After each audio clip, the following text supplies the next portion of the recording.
show how to make a preserved pickle. So this is one where we will submerge the vegetables in a spiced vinegar brine, and then we'll run them through the canning pot so that they are shelf stable.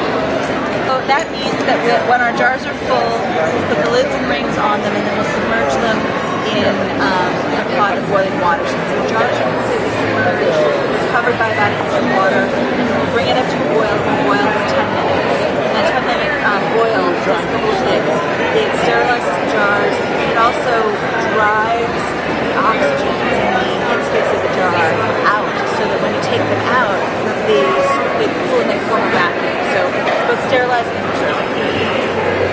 And how does someone from Philadelphia get into canning and Fair enough. Well, I grew up in Portland, Oregon, and so I grew up in the city of Portland, but we always had apple trees and blackberry bushes in our backyard, and so my mom, being sort of from the hippie stock and not wanting to let anything go to waste, we can. So we made blackberry jam and applesauce, and so I grew up knowing how to do it just a little bit.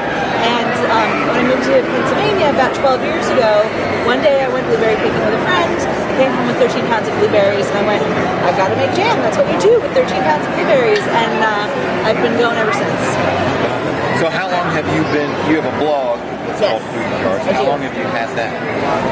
That blog turns 5 in February, so it's been a long while. Your first book is 2 years?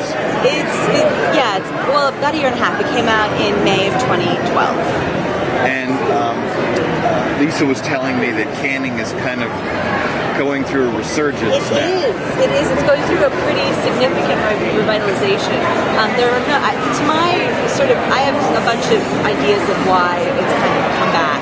I think that it has in part to do with sort of this emphasis on local food, that people are very concerned about supporting the local farmers and eating locally, which is great. But here in Pennsylvania, if you want to eat peaches in January, the only way you can do that if you're someone who's eating locally is to can them yourself. So that's a big part of it. I also think that it has to do with people being more concerned about chemicals and wanting to have a little bit more knowledge about what's in their food. There's this greater awareness of organics. And then I also think that the economy played a role, that when things were a little more uncertain, people were like, one thing I can do to make sure that my family will eat is can when things are in season. And so with all of those things coming together, it's been sort of the perfect store for canning.